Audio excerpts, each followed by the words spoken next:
Hi everyone. ఈరోజు మనం ఈ వీడియోలో భారతదేశ చరిత్రలో భాగంగా పార్ట్ 2ని చూస్తూ ఉన్నాం. ఆల్రెడీ ప్రీవియస్ క్లాస్లో మనం బేసిక్ కాన్సెప్ట్ని చెప్పుకోవడం జరిగింది. చరిత్ర అంటే ఏంటి, చరిత్ర పదం ఎక్కడి నుంచి పుట్టింది, ఓకేనా, who is the father of A history, చరిత్ర యొక్క పితామహుడు ఎవరు, ఇవన్నీ మాట్లాడుకున్నాం. మళ్ళీ ఒకసారి బేసిక్ నుంచి స్టార్ట్ చేసి చరిత్రకు సంబంధించినటువంటి ఆధారాల గురించి ఈరోజు మనము మాట్లాడదాం. ఎస్ అండి, ఓకే, ఎస్. చరిత్ర అనే పదము హిస్టోరియా అనే పదం నుండి పుట్టిందండి. ఎక్కడి నుంచి పుట్టింది? హిస్టోరియా. హిస్టోరియా అనే పదం ఎక్కడి నుంచి ఏ ఏ యొక్క భాష? గ్రీకు భాష. గ్రీకు పదం ఇది. హిస్టోరియా అనే పదము గ్రీకు పదం, ఓకేనా. హిస్టోరియా అంటే అర్థం ఏంటండి? పరిశోధన, పరిశోధన లేదా వెతకడము, వెతకడము, సెర్చ్, వెతకడము లేదా లేదా అన్వేషణ, అన్వేషణ, ఓకే, అన్వేషణ గుర్తుపెట్టుకోండి, ఓకేనా. వెతకడము లేదా అన్వేషణ. దేని వెతకడము, దేన్ని అన్వేషించడం అండి? సత్యాన్ని, ఓకేనా. దేనండి? సత్యాన్ని శోధించడము అని అర్థం అండి హిస్టోరియా అంటే. రైట్. మరి చరిత్ర పితామహుడు ఎవరండి? ఎరిడోటస్. ఎవరు? ఎరిడోటస్. ఎరిడోటస్ మనం ఏమంటాము? ఫాదర్ ఆఫ్ హిస్టరీగా చెప్పుకోవచ్చు. ఓకే, సో మనము చరిత్ర అనే అర్థాన్ని మనం ఒకసారి గమనిస్తే చాలా మంది ఏమనుకుంటారు ఇక్కడ హిస్టరీ అంటే? హిస్టరీ అంటే గతంలో జరిగినటువంటి సంఘటనల సమూహం అని, లేదంటే చరిత్ర అంటే రాజుల యుద్ధాలని, లేదా తేదీలని, సంవత్సరాలని ఇలా అర్థం చేసుకుంటారు. చరిత్ర అంటే అది కాదు. చరిత్ర అంటే మానవుడు ఈ భూమి మీద ఆవిర్భవించిన రోజు నుండి మొదలుపెట్టి, మొదట మానవుడు ఆహారాన్ని తయారు చేసుకునేవాడు కాదు, ఆహారాన్ని సేకరించేవాడు. ఫుడ్ గ్యాదరింగ్ స్టేజ్ అంటాం దాన్ని. ఆహార సేకరణ దశ అంటే మానవుడు ఈ ఆహార సేకరణ దశ నుండి, ఓకేనా, ఈ ఆహార సేకరణ దశ నుండి తర్వాత ఏం చేసిండు? మరి ఆహార ఉత్పత్తి నుండి నేటి విలాసవంతమైనటువంటి జీవితం గడుపుతున్న ఈ మానవుని యొక్క పరిణామ క్రమాన్ని మొత్తము చెప్పేదే చరిత్ర.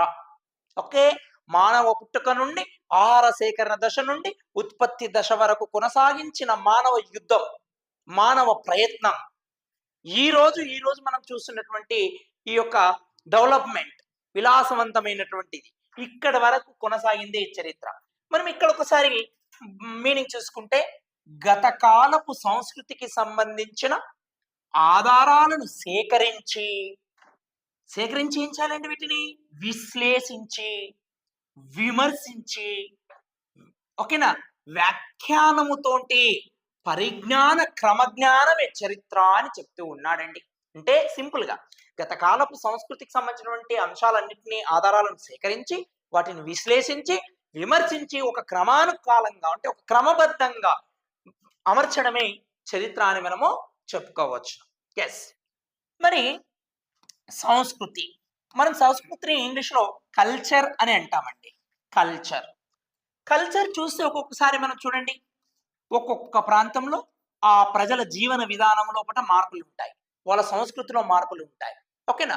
ఫర్ ఎగ్జాంపుల్ మన భారతదేశమే తీసుకుంటే విభిన్నమైనటువంటి సంస్కృతుల ప్రజలకు సంబంధించినటువంటి ఆచారాలు కానీ, సాంప్రదాయాలు కానీ, వాళ్ళు పాటిస్తున్నటువంటి విధానాలు కానీ, వాళ్ళ జీవన విధానంలో రకరకాల మార్పులు ఉంటాయి.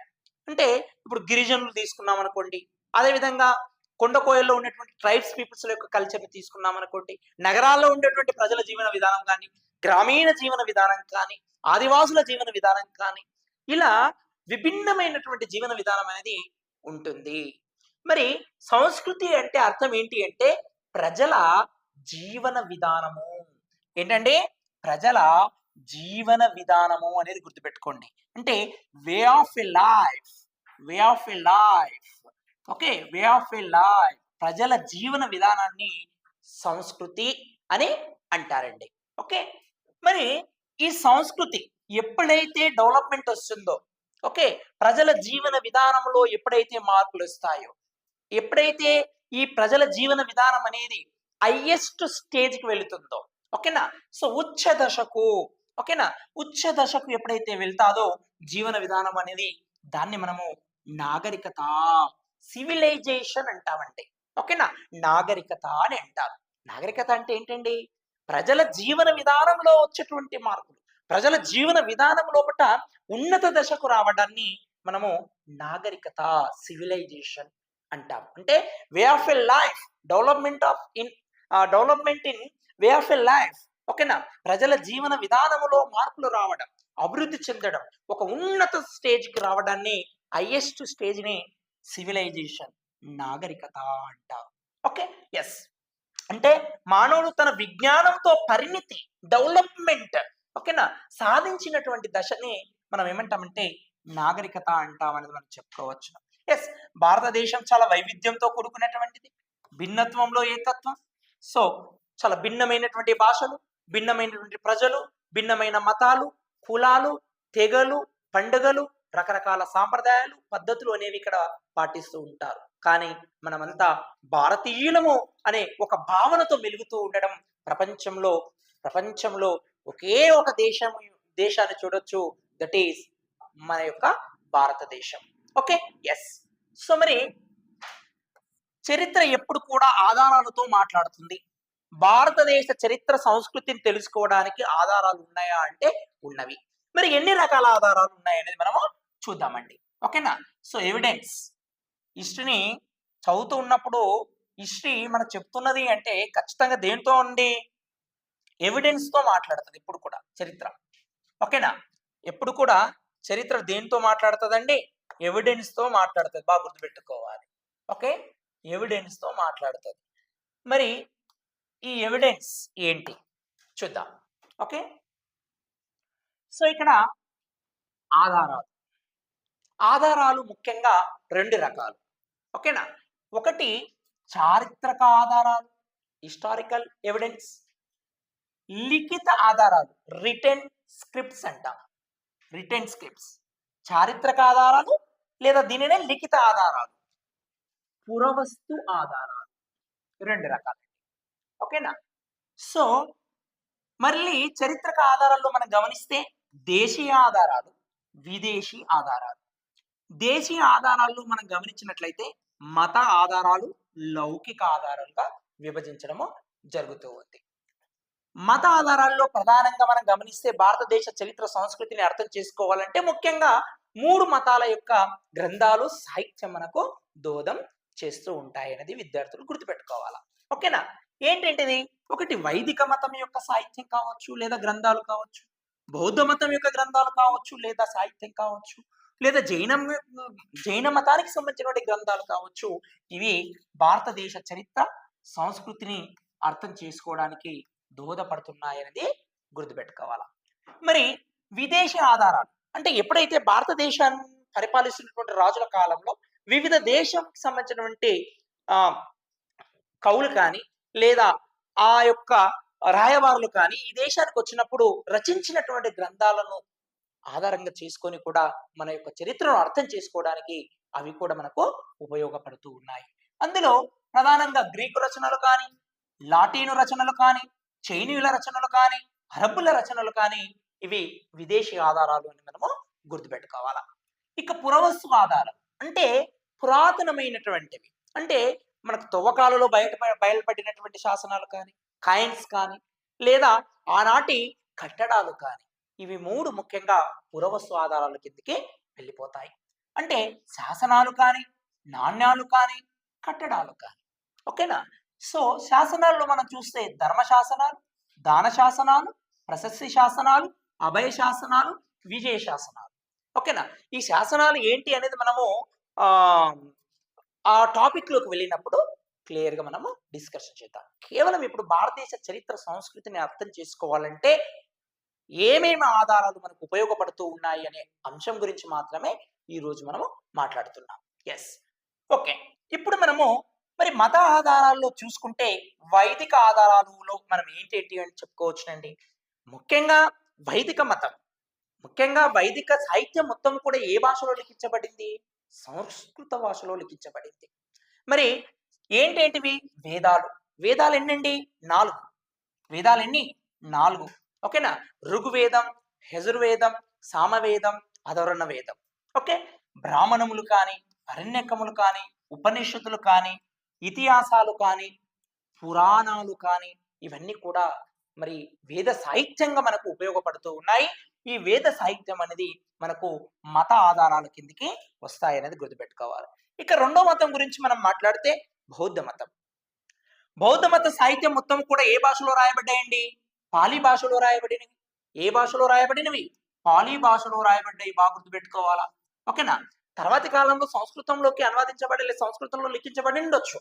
కానీ భారతదేశ చరిత్రను అధ్యయనం చేయడం కోసము ఈ యొక్క పాలీ భాషలో రాయబడినటువంటి బౌద్ధ గ్రంథాలు మనకి ఎక్కువగా ఉపయోగపడుతూ ఉన్నాయనేది గుర్తుపెట్టుకోవాలి.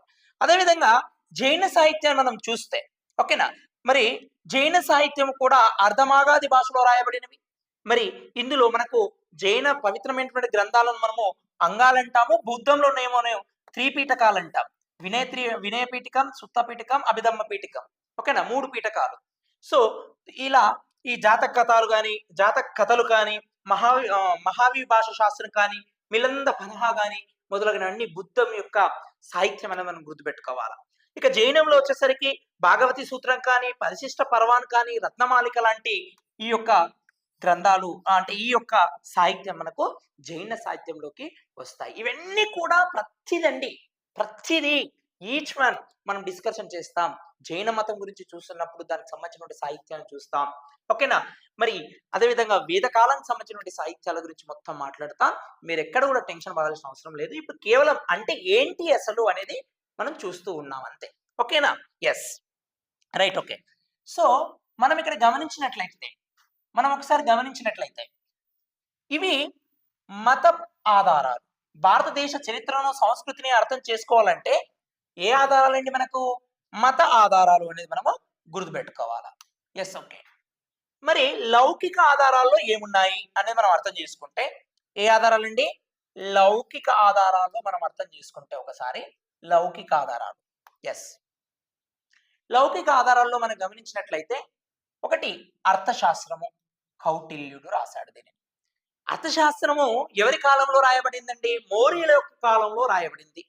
కౌటిల్యుడు, ఈయననే మనం ఏమని పిలుస్తాం? చాణక్యుడు అంటాం, విష్ణుగుప్తుడు అని కూడా అంటాం. మనం మౌర్య సామ్రాజ్యం గురించి డిస్కషన్ చేస్తూ ఉన్నప్పుడు అసలు ఈ కౌటిల్యుడికి చంద్రగుప్తునికి రిలేషన్షిప్ ఏంటి, ఎలా వీళ్ళు కలిశారు అనే ఒక అద్భుతమైన ఇంట్రెస్టింగ్ స్టోరీ మనకి ఇక్కడ చెప్పుకోవచ్చును. మరి చంద్రగుప్తుని యొక్క ప్రధానమంత్రి అయినటువంటి కౌటిల్యుడు రాసినటువంటి శాస్త్రము అర్థశాస్త్రము.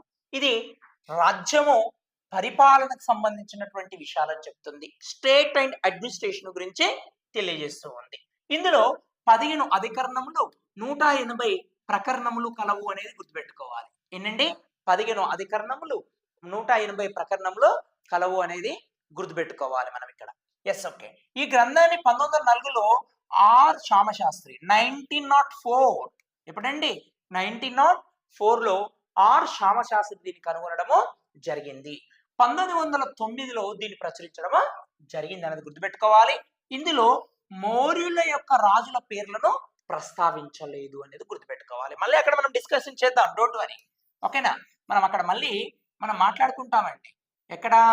ఆ యొక్క మౌర్యుల యొక్క సామ్రాజ్యం గురించి మాట్లాడుతూ ఉన్నప్పుడు మనము ప్రతి విషయాన్ని డిస్కషన్ చేస్తామండి. Yes, okay.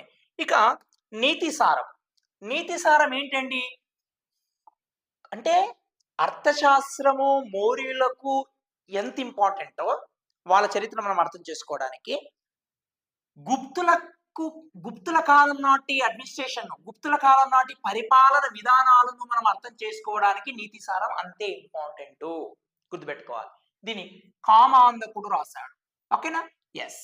అదేవిధంగా పంచతంత్రం, ఇవన్నీ లౌకిక ఆధారాల్లో మాట్లాడుతున్నామండి మనం. విష్ణు శర్మ, ఓకేనా? సో విష్ణు శర్మ, రాజతరంగిణి, కలహనుడు, ఇదేం మాట్లాడుతుందండి? ఇది ఈ గ్రంథము ఏంటంటే మనకు కాశ్మీరును పరిపాలించినటువంటి రాజవంశాలైనటువంటి లోహర, నాగ, కరకటక, ఉత్పల, ఓకేనా, ఈ రాజవంశాల గురించి తెలియజేస్తుందండి. ఏది? రాజతరంగిణి అనేది ఎవరు రాశారు? కలహనుడు రాశాడు. ఓకేనా? ఓకే. ఇక మహాభాష్యం పతంజలి రాయడం జరిగింది. ఓకేనా? సో ఇది ముఖ్యంగా పుష్పమిత్రుని పాలన ఇండో గ్రీకుల గురించి తెలియజేస్తుంది. దేని గురించి అండి? పుష్పమిత్రుని యొక్క పాలన ఇండో గ్రీకుల గురించి తెలియజేస్తుంది. ఇక ఇతర గ్రంథాలు అన్ని కూడా మనకు అంటే బాణుడు హర్ష చరిత్ర కానీ, బిల్హనుని విక్రమాంక దేవచరిత్ర గాని, జయగొండ రాసినటువంటి కళింగతు పరాని కానీ, చాంద్ బర్దాయికి రాసినటువంటి పృథ్వీరాజ్ రాసో కానీ, ఓకేనా, హలుని గాథ సప్తశతి కానీ, ఇవన్నీ కూడా మనకు ఇతర గ్రంథాలు లౌకిక గ్రంథాల్లోకి భారతదేశ చరిత్రను అర్థం చేసుకోవడానికి ఉపయోగపడుతున్నటువంటి ఇతర అంటే లౌకిక గ్రంథాలు అనేది మనము అర్థం చేసుకోవాలి. Yes, okay.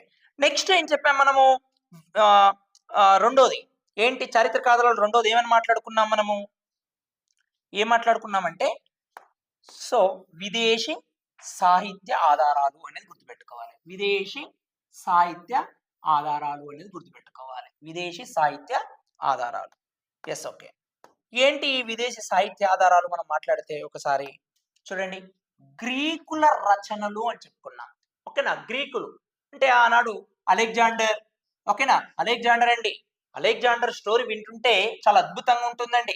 అక్కడ నేను చెప్తాను, ఓకేనా, ప్రపంచంలో పట్ట 6 అడుగుల బుల్లెట్, ఓకేనా, 6 అడుగుల బుల్లెట్. సో మరీ చెప్పి రావడం, నేను వస్తున్నా, అలెగ్జాండర్ డైలాగ్స్ ఎలా ఉంటాయంటే, నేను వస్తున్నా, టైము డేట్ నువ్వు ఫిక్స్ చేయని చెప్తాడండి. చెప్పి మరీ యుద్ధం చేయడము అలెగ్జాండర్ యొక్క స్పెషల్ అనేది మనం చరిత్రలో అర్థం చేసుకోవాలి. ఓకేనా, ఎస్. సో అలెగ్జాండర్ గురించి మాట్లాడుతున్నప్పుడు చాలా అద్భుతంగా మనం మాట్లాడవచ్చును, అద్భుతంగా చెప్పొచ్చునండి. ఎస్. సో ఈ వీళ్ళ అలెగ్జాండర్ సేనలైనటువంటి నియార్కస్ కానీ, ప్లుటార్క్ కానీ, కాటియస్ కానీ, వీళ్ళందరూ రాసినటువంటి రచనలు మనకు గ్రీకు రచనలు. మెయిన్ గా ఇందులో ఇండికా గ్రంథం అండి. ఎవరు రాశారు ఇది?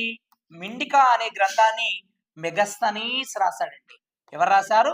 మెగస్తనీస్. ఎవరు ఈ మెగస్తనీస్? ఎందుకు వచ్చాడు ఇక్కడికి? ఈయన ముఖ్యంగా మౌర్యుల కాలంలో వస్తాడు. ఎందుకు వచ్చాడు, ఏ పని మీద వచ్చాడు, ఏం జరిగింది అనేది మౌర్యుల యొక్క రాజ్యంలో, మౌర్య సామ్రాజ్యంలో మనము మాట్లాడుకుంటాం. ఎస్, ఇది విదేశీ గ్రంథంలో భాగం అండి. ఓకేనా, ఎస్. ఇండికా గ్రంథాన్ని ఎవరు రాశారు? మెగస్తనీస్ రాశాడు అనేది గుర్తుపెట్టుకోవాలా. Yes, okay. నెక్స్ట్ మనము ఇంకా లాటిన్ సంబంధించినటువంటిది కూడా మనం గమనించినట్లయితే ఒకసారి ఏదండి, లాటిన్ సంబంధించినటువంటి గ్రంథాల గురించి మనం మాట్లాడితే, ఓకే, ఎస్, లాటిన్. సో దీంట్లో నేచురల్ హిస్టరీ, ప్లీనీ రాసినటువంటి నేచురల్ హిస్టరీ అనేది మనకు లాటిన్ లో ప్రధానమైనటువంటి గ్రంథంగా మనం చెప్పుకుంటున్నాం. అదేవిధంగా చైనా యాత్రిక రచనలు, పాయిహాన్ గాని, ఓకేనా, ఈయన కాలంలో ఏం గ్రంథం అండి, పాయిహాన్ పాకోకో అనే గ్రంథం. ఈ గ్రంథం దేని యొక్క, ఏ కాలం రాజుల యొక్క విశేషాలను తెలియజేస్తుంది? ముఖ్యంగా గుప్తుల కాలం యొక్క విశేషాలను తెలియజేస్తూ ఉంది. ఓకేనా, గుప్తుల కాలం నాటి యొక్క విశేషాలను తెలియజేస్తూ ఉంది. సో అదేవిధంగా అరబ్బుల యొక్క సంబంధించినటువంటి గ్రంథాలు కూడా మనకు ఉపయోగపడుతుంది. సులేమాన్, తాబారి, ఆల్ మసూది, అల్ బెర్ని మొదలైనటువంటి అరబు యాత్రికులు రాసిన రచనలు భారతదేశ చరిత్రకు నిర్మాణానికి ఉపయోగపడుతున్నాయని మనము అర్థం చేసుకోవాలి. ఇక నెక్స్ట్ మనము ఆధారాల్లో 2 రకాలు అన్నాం. చారిత్రక ఆధారాలు, లౌకిక ఆధారాలు, లేదా విదేశీ పురావస్తు ఆధారాలు. పురావస్తు ఆధారాల్లో మనం గమనిస్తే శాసనాలను అధ్యయనం చేసేటువంటి దానిని మనము ఎపిగ్రఫీ అంటున్నాం. ఎస్, శాసనాలను అధ్యయనం చేసే శాస్త్రాన్ని ఏమంటున్నామండి? ఎపిగ్రఫీ. గుర్తుపెట్టుకోండి, వెరీ వెరీ ఇంపార్టెంట్ అండి. ఎపిగ్రఫీ అనేది గుర్తుపెట్టుకోండి, ఎపిగ్రఫీ. ఓకేనా, ఎస్. పురావస్తు ఆధారాలన్నీ కూడా మనకు ప్రైమరీ ఎవిడెన్స్ గా పనిచేస్తాయి, ప్రాథమిక ఆధారాలుగా పనిచేస్తాయి. ఓకేనా, ఒకవేళ సాహిత్య ఆధారాలు కానీ లేదా పురావస్తు ఆధారాలు కానీ ఒక విషయం పైన విరుద్ధంగా డిఫరెంట్ గా చెప్పబడుతూ ఉంటే, ఆ డిఫరెంట్ గా చెప్తూ ఉన్నప్పుడు మనము దేన్ని సేకరించాలి, దేన్ని మనం ప్రామాణికంగా తీసుకోవాల్సిన అవసరం వస్తుంది అంటే పురావస్తు ఆధారాలని మనము పరిగణలోకి తీసుకోవాల్సినటువంటి అవసరము ఉంటుంది అనేది గుర్తుపెట్టుకోవాలి. అంటే ఒక అంశం పట్ల సాహిత్య ఆధారాలు ఒక విధంగా, పురావస్తు ఆధారాలు ఒక విధంగా చెప్తే మనం దేన్ని పరిగణలోకి తీసుకోవాలి, దేన్ని ఎవిడెన్స్ గా తీసుకోవాలి ఫైనల్ గా అంటే పురావస్తు ఆధారాలని మనము తీసుకోవాల్సినటువంటి అవసరం ఉంటుంది అనేది మనకు తెలుస్తుంది. ఇది భారతదేశ చరిత్రను, సంస్కృతిని అర్థం చేసుకోవడానికి ఆధారాలు ఎన్ని రకాలు, అవి ఎలా ఉంటాయి అనేది మనం ఈ వీడియోలో మాట్లాడడం జరిగింది. నెక్స్ట్ సిరీస్ లో ఇక మనము చరిత్ర ఎక్కడి నుంచి ప్రారంభమవుతుంది, భారతదేశ చరిత్ర అనేది ఎలా ప్రారంభమవుతుంది అనేది, ఆదిమ సమాజం నుంచి మానవుని యొక్క పుట్టుక నుండి ఏ విధంగా కొనసాగించాడు తన జీవన ప్రయాణాన్ని అనేది నెక్స్ట్ వీడియోలో మనం చెప్పుకుంటూ ఉంటాం. కాబట్టి విద్యార్థులందరూ కూడా వీడియో నచ్చితే ఖచ్చితంగా సబ్స్క్రైబ్ చేయడం అనేది మర్చిపోకండి. దానితో పాటు లైక్ చేయండి, షేర్ చేయండి.